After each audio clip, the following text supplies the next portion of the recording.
Happy 4th of July, everyone. Happy Independence Day. I love this country so much. Glory to the United States of America.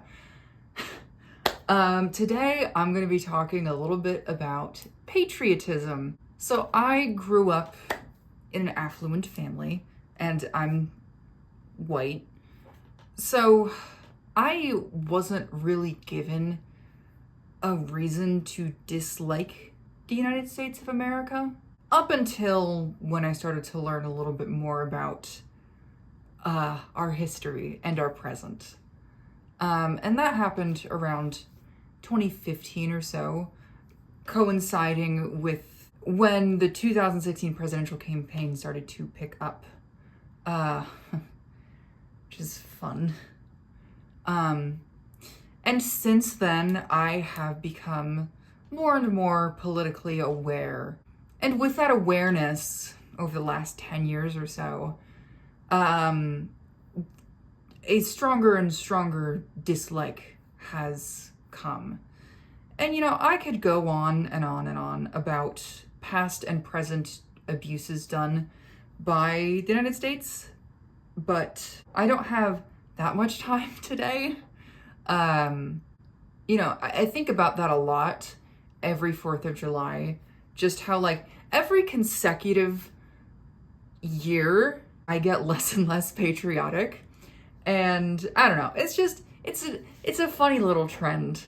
When I look at American history and America's present, I have to ask, how can anyone look at the things this country has done and be proud, or at the very least not be a little bit conflicted about being proud to be an American or whatever. And I think it comes down to a few different things. Obviously, I'm not going to be able to get a full breakdown of the psychology of American patriotism. That could be a fucking thesis, frankly. And I'm not a sociologist, and I'm not in grad school, so whatever. But one of the things is that people turn a blind eye to things, intentionally or not, because sometimes people just don't know about these things, because not everyone can read history all of the time, or they were taught things in school based on a curriculum that intentionally left out certain aspects of United States history, or they disregard that in deference to current progress or what have you. There's also people that I believe place greater importance on systems than on people. Just a belief that we can't overthrow the system just because a few people are having problems. We need to keep the system in place because the system overall does quite a bit of good, but just not quite enough good. And that's, an interesting take. But I think a lot of it's just racism. If you have things like Japanese internment, you have Native American genocide, you have slavery and Jim Crow, and how we're treating undocumented people now, putting them basically in concentration camps, and Palestine.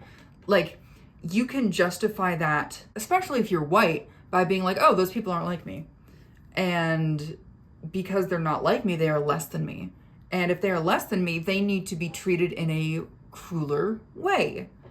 And the only way to straighten out their behavior is, corporal punishment. Interesting little connection there, isn't it? If you believe that someone is less than you in, whatever way, shape, or form, you can justify a lot of nasty, nasty things.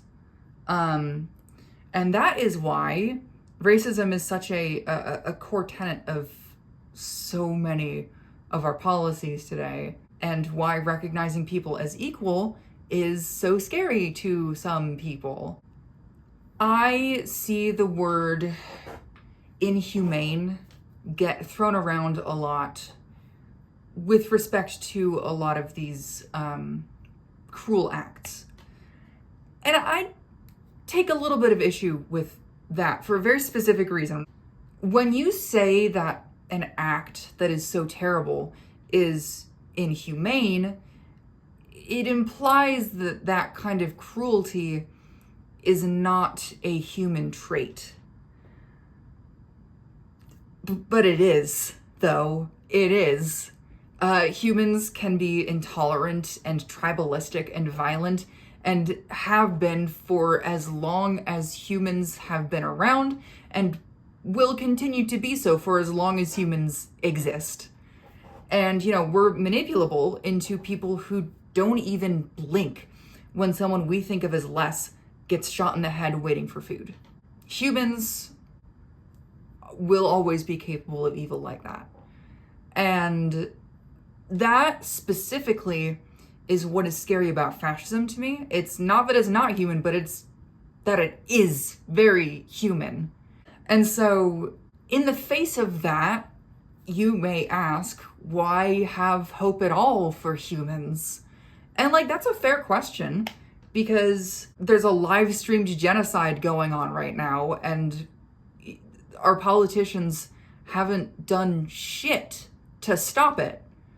And seeing that kind of just blatant cruelty is the kind of thing that does make it hard to have hope. The fact that we are capable of being aware that we are being cruel means that we have the ability to choose to be better. It's like the whole thing of admitting you have a problem is the first step. I don't know, a lion can't admit that it is being cruel. I don't think lions have a concept of cruelty, but humans do. And the fact that we can put a name on something and choose, it's a comfort. It is a comfort.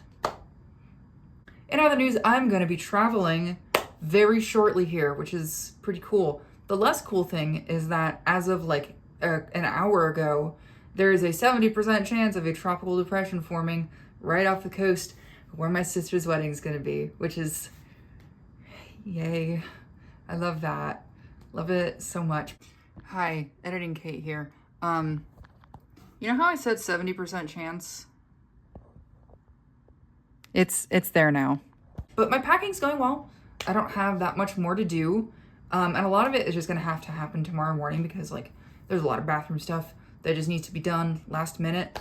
I also probably won't have another upload until Wednesday after this one. I don't know though. Goodbye forever.